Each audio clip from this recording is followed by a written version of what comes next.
Call this meeting of the Finance Committee to order. The date is the 27th of July. Time is 3:02.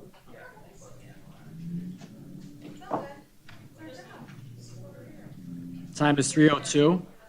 With us today, we have Alderwoman Spade, Alderman Warman, Alderman Bug, and myself, Alderman Franco.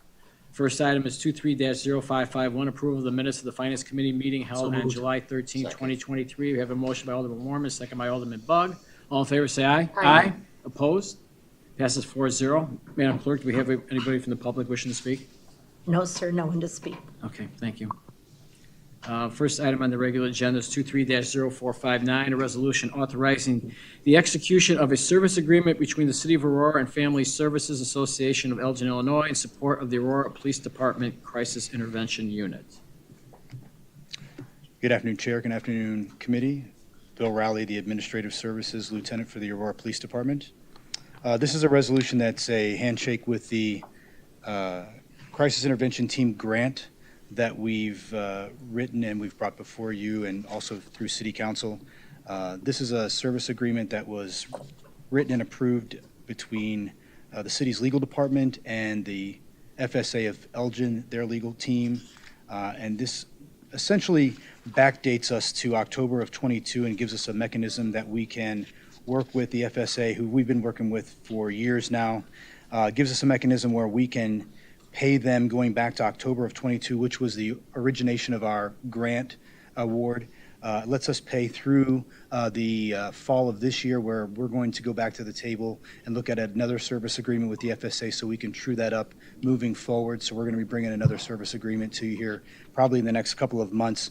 But this gets us going through December of 23 rather, and it covers all the scope of work and other things between the requirements for the FSA and their social workers and what's required by the Aurora Police Department in that regard. It also includes some insurance agreements, and that's been vetted, like I said, through the City of Aurora's legal department and FSA's legal department. I think you have those as Exhibit A's and B as your attachments. I can stand for any questions you have.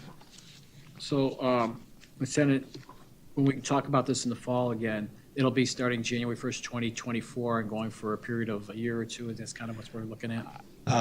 Alderman, I couldn't tell you how long that new service agreement will stand for, but it will go into effect January 1, 24. Okay. Yes, sir. All right. Anybody else in the committee have any questions or comments? Motion to approve? Oh, I'm sorry. Yeah, and I'm not sure if you can answer this or the same question for legal. Just on the chart, I was just trying to follow everything on the chart. Okay. This page 5 in the document. Sure. So it looks like under a full-time social worker 1, we had a set price for a while. Then like right now, this month, that amount goes up considerably. And also for social worker 2, it goes up. And then it looks like we're gonna have a part-time person starting in September 2023. So is that, so this month, is that social worker 1, they're working more hours, and that's the reason it's going up to 9,000 for each social worker, or because it's considerably less before that? No, as I understand this, our social worker 1 from October 22 through, let's see, that would have been up until present time. They worked a limited number of hours, Okay. and now those hours have increased presently. We also, ironically, are in the middle of a decision package request to add social workers to the cadre in the crisis intervention unit, so that brings us into this discussion here with our second and third social workers, which we're going to bring in front of you here in just a little bit as part of a decision package. And we wanted to include that in this service agreement. Some of this also talks about grant funding versus operating budget funding, so that's broken down. This was part of the agreement that the city leaders had with the FSA, and just is itemized in their service agreement. I wasn't part of those negotiations, but this is how they clarified it in their service agreement here. I know that some of those hours did change. How they arrived at these exact numbers, I wasn't part of that Oh, conversation. that's fine. Okay, so I mean that makes sense. So before, they were probably considered almost part-time. now they're almost considered full-time. I think that's That's an great. accurate. Social worker 1 and social worker 2. So the needs are there. So excellent. Mr. Alexandru? And Alderman Bug, just to clarify, I think this is also laying the foundation of a new agreement for the expansion, hopefully, that we keep adding. So this is sort of the baseline agreement, and it's intended to reflect that as we expand the social workers at the police department. Any other questions or comments from the committee? Second. All right, I'm sorry, who had made the motion? All right, we have a motion by Alderman Warman, second by Alderwoman Bade. All in favor, say aye. Aye. Opposed? And that passes 4-0. Thank you. Thank you. Next item is 23-0562, a resolution authorizing change orders and additional contingency for the remodeling of the City of Aurora Council Chambers, Conference Rooms 5A and 5B, and the addition of a press room and communications control center using the City of Aurora Job Order Contracting Program for the amount of $272,586.48. Good afternoon, Tony Martinez, Director of Communications.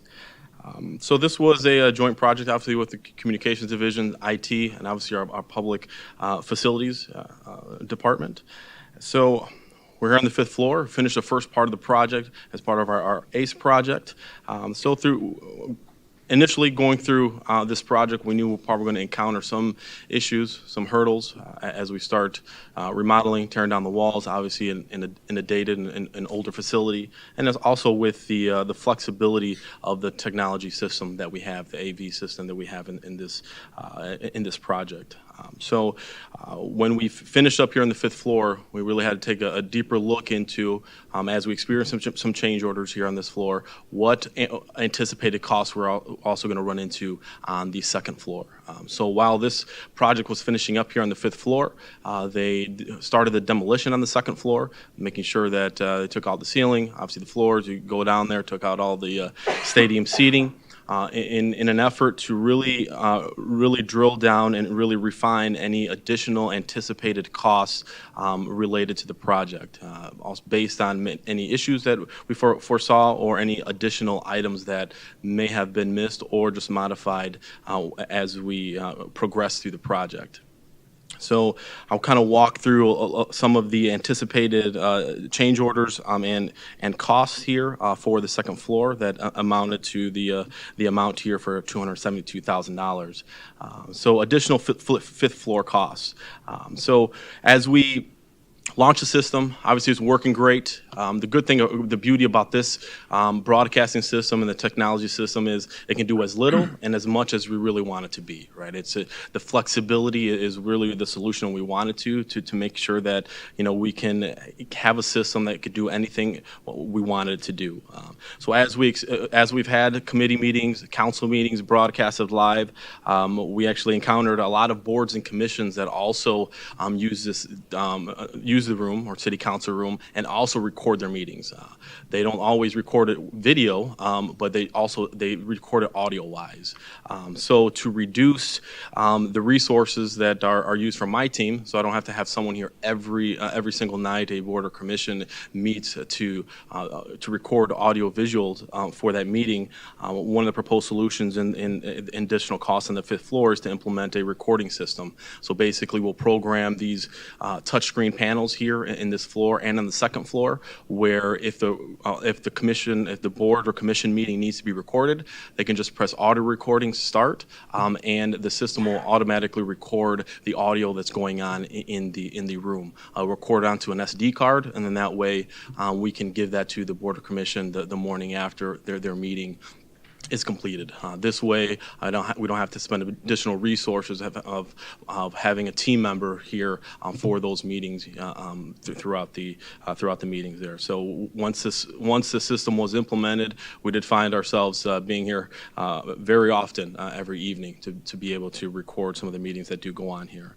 Also, in addition to that, we got trained on a new system in the TV studio just to implement some communication between the control room and the camera operators in the TV studio, along with some furniture for some video podcasting, things like that on the fifth floor. So going down to furniture costs overages, on the second floor, the estimates that came back for the furniture on the second floor came back much greater than anticipated. But one thing we really wanted to look at there was making sure that we picked the right furniture. Really, we wanted to pick the right, especially audience chairs for residents, making sure they accommodated the different sizes of individuals that are in the room and making sure the comfort there. But really more importantly, though, is making sure that we picked some chairs that were interlockable, so that way they cannot move, or the configuration couldn't be moved during committee or council meetings.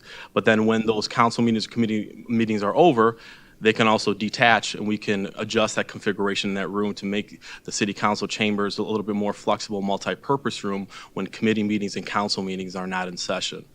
With the limited amount of meeting rooms and open spaces in this building, that could be a room that could be utilized a lot during business hours and after business hours. Some other costs on the second floor, really for the ADA chair lift. So on the audience side, there really is no elevation changes that we really need an ADA lift, but really it's more on the dais side. If we ever, run into a situation where an alderman or an alderwoman has problems, issues going up and down the stairs because there is an elevation shift there. We decided to implement an ADA lift now instead of, we thought it would be a lot more cost effective to do that now than to try to retrofit an ADA lift if we needed to in the future. As you know, there are steps there. There is not enough room to be able even to put a ramp, just a ramp to adjust for that elevation, because there's not, the length is not there to be able to properly accommodate ADA requirements for a ramp at that location. Along with the second floor costs, really is just as we opened up the ceiling, some sprinklers needed to be moved based for speaker locations, and then also removing the windows, the interior windows on those walls there on the side of city council chambers there too, to be able to accommodate the television screens. And then the last chunk that really makes up this last change order request for funding is the mobile production solution. So this is the system that we're going to have 3 cameras and really 3 mobile pack units that all the Chicago news outlets really use at sporting events. This way we can go anywhere we want, and then we can live broadcast anywhere in the city, really anywhere we want to. And these packs have 4G and 5G antennas. And what happens is it shoots the audio and video that's taken in the field. So if we're at one of your wards or one of your ward events, shoots it back here to the control room. We can do all the switching here. Alex or a member of my team can talk to the camera people through the system, and then we can push it out to whatever channel of communication that we want to. It's a lot more cost effective to implement this system now than to have them come out and retrofit it at a later date, because we already have our integrator on site. They already have the rack space available, and they can do all the pre-wiring while they're here instead of having to come out and do that after the fact. So those are all the changes and walkthrough, and I'll take any questions. I have a couple questions.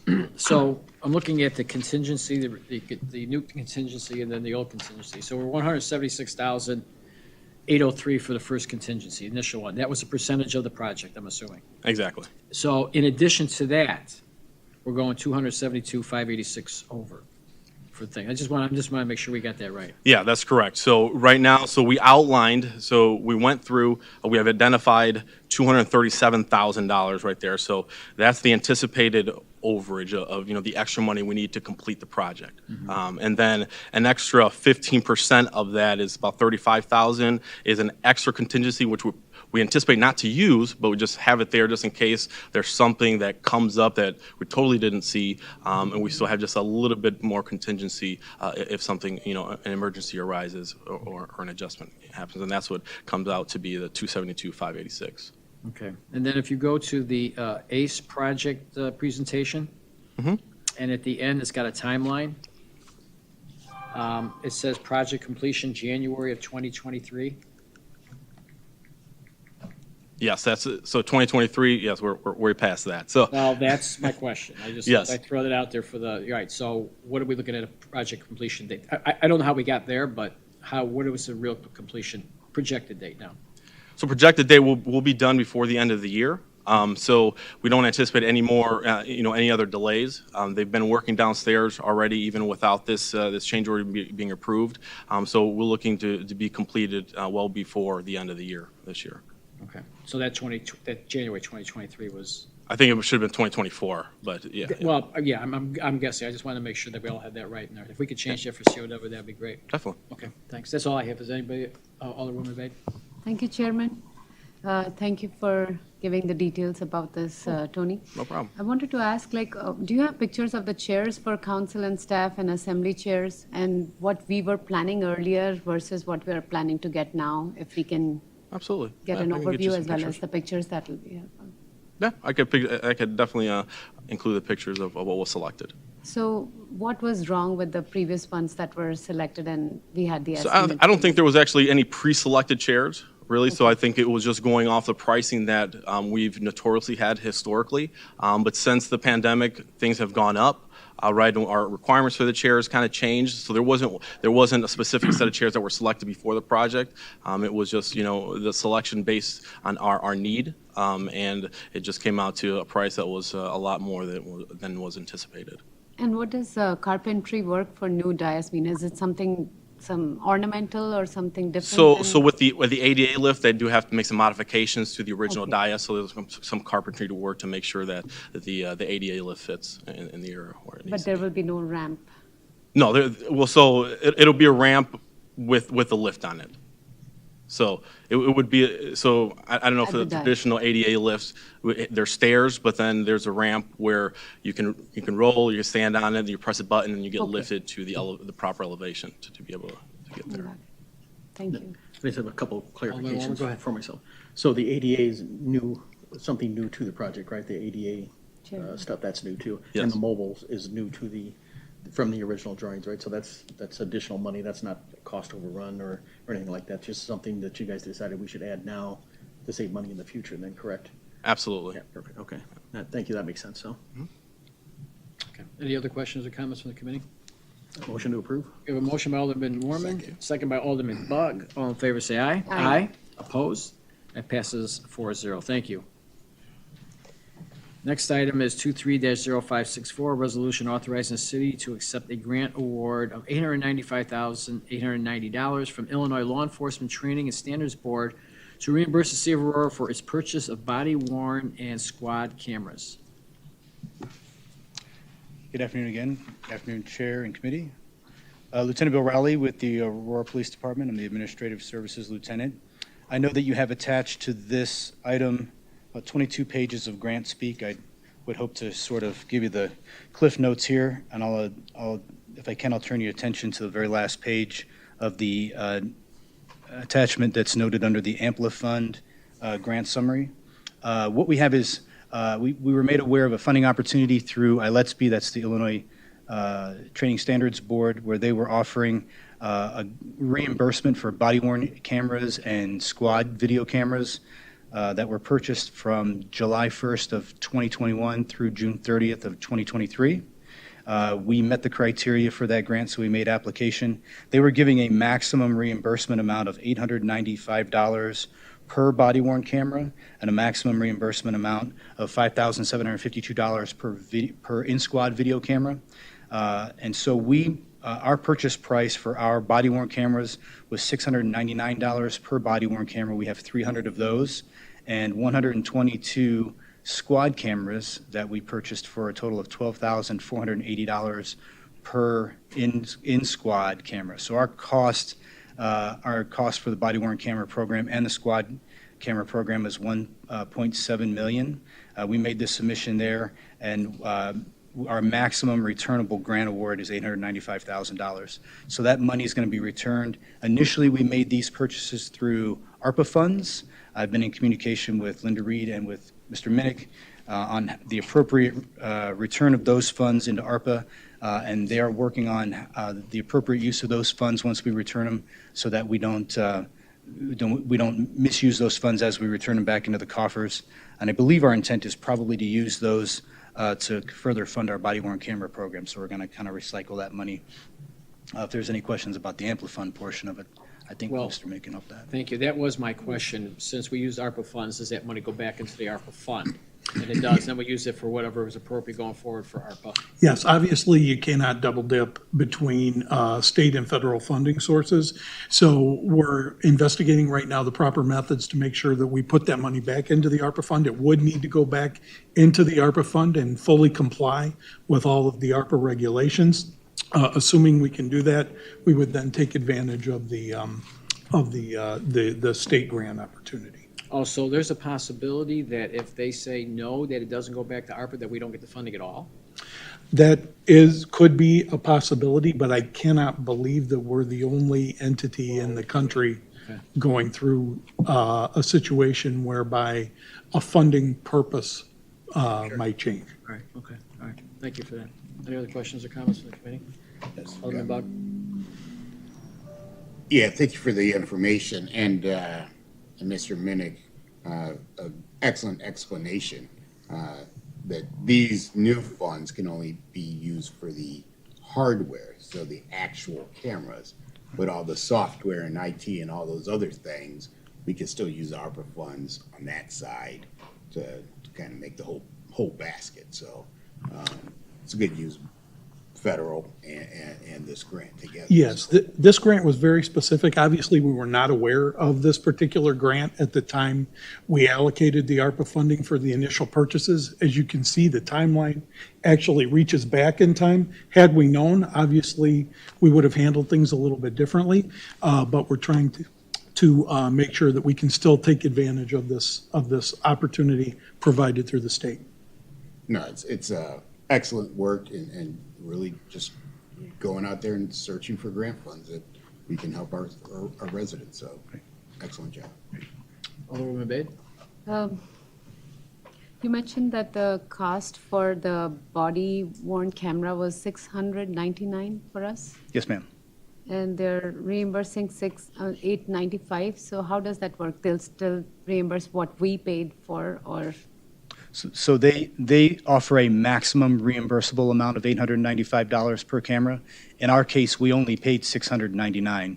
So we could have purchased those for up to $895 and received maximum reimbursement, which we received a maximum reimbursement for our body worn cameras.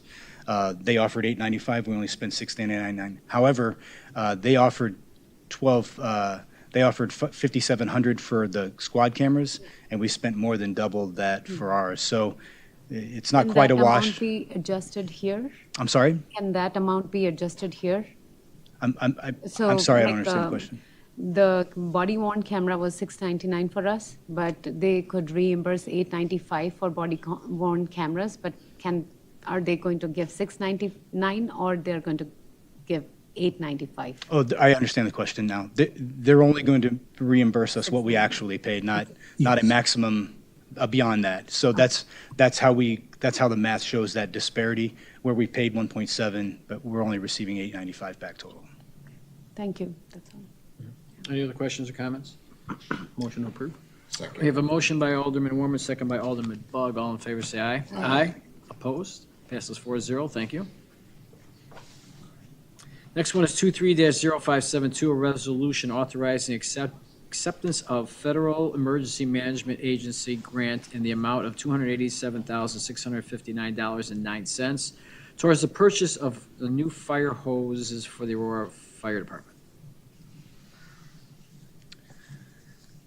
Good afternoon, Chair. Good afternoon, Council. So the FEMA grant is for the Assistance of Firefighter Grants funding. And we've been awarded this grant for anything to replace any of our hose that's over 20 years old, which is the majority of the hose that we have on our rigs right now. We did have a decision package entered with the city that was accepted to replace it over the next 5 years, but this grant was awarded this year, so we will be able to replace everything that needs to be replaced in the next year.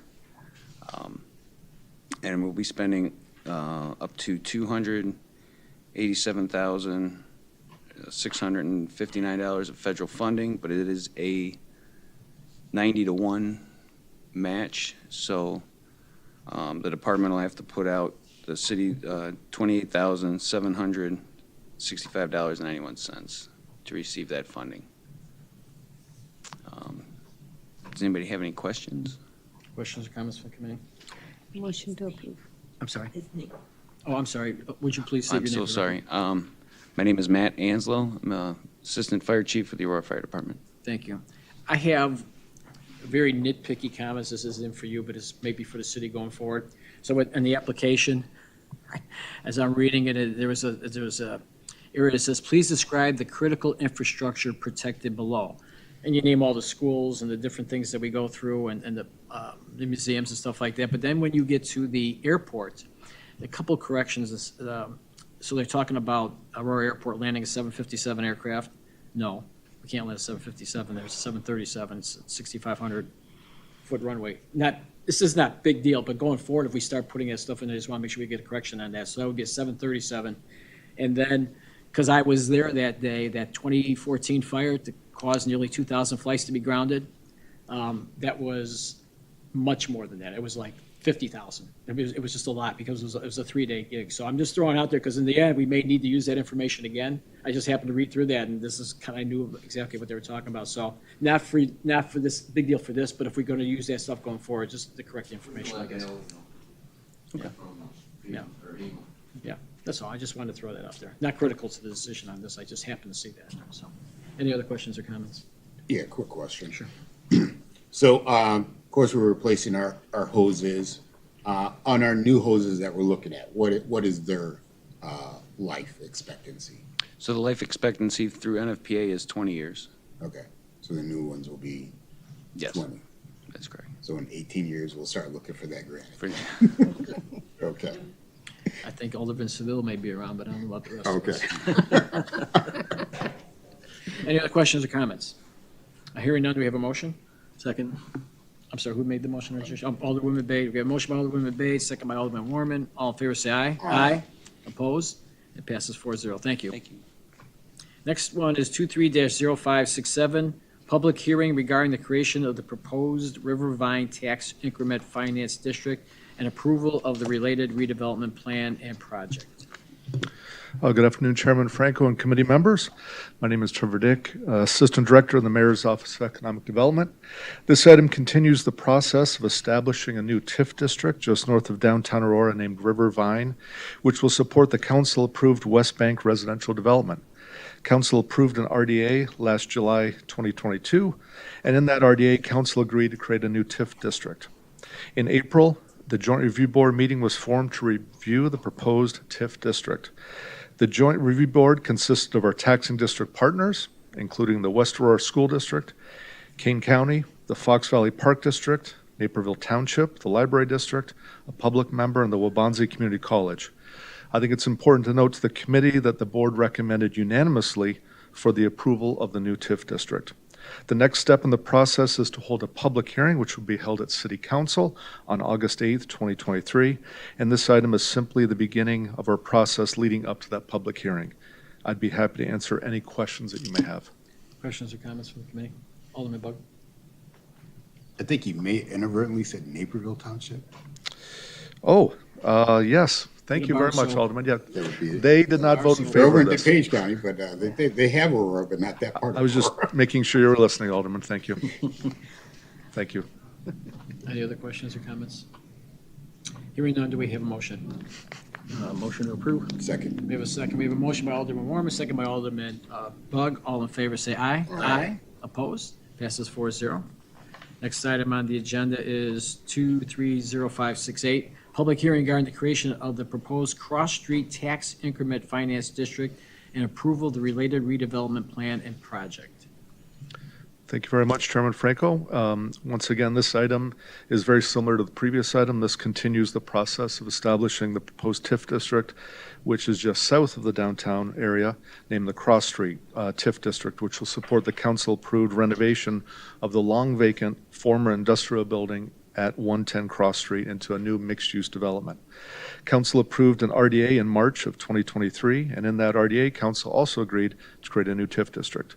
On July 7th, a joint review board was formed to review the proposed TIF district, and the Joint Review Board recommended unanimously for the approval of the new district.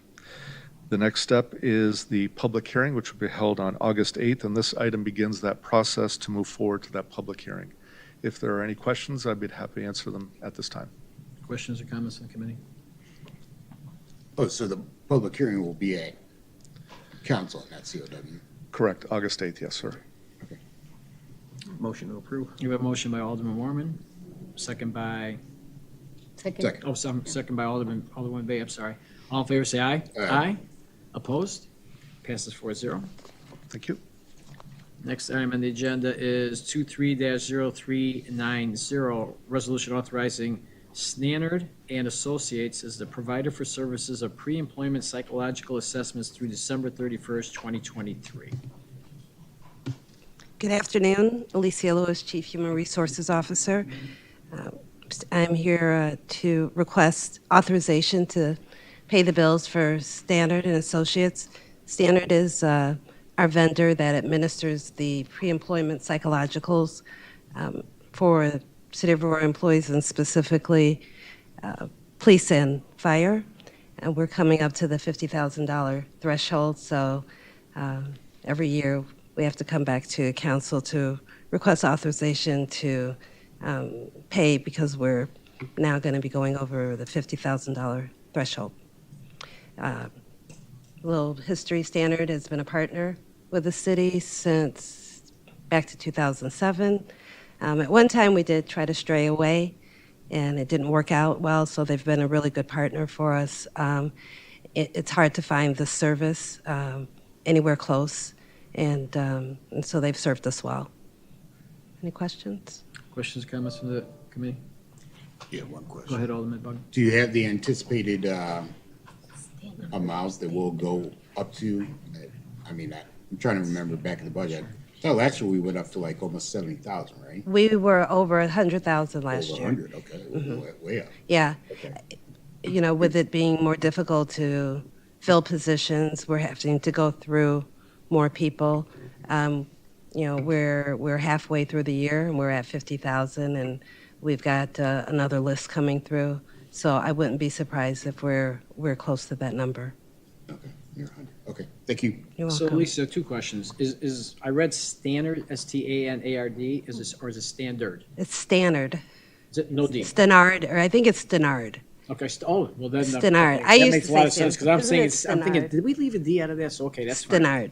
And then, so you said that like yearly, we kind of have to go through this process of, because we're going over 50,000, would it behoove us to anticipate that and basically say, this is what the budget's gonna be, just, not having to come back to us and just say, well, allow for that? We've had that earlier? conversation before, so this is, Stannard is one piece that falls under our budget for pre-employment physicals.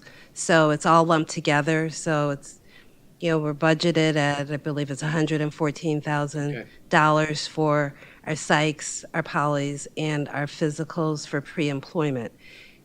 So, I mean, I don't know how we could do that unless we carved it out as separate, knowing that every year we're going to probably exceed the $50,000 mark.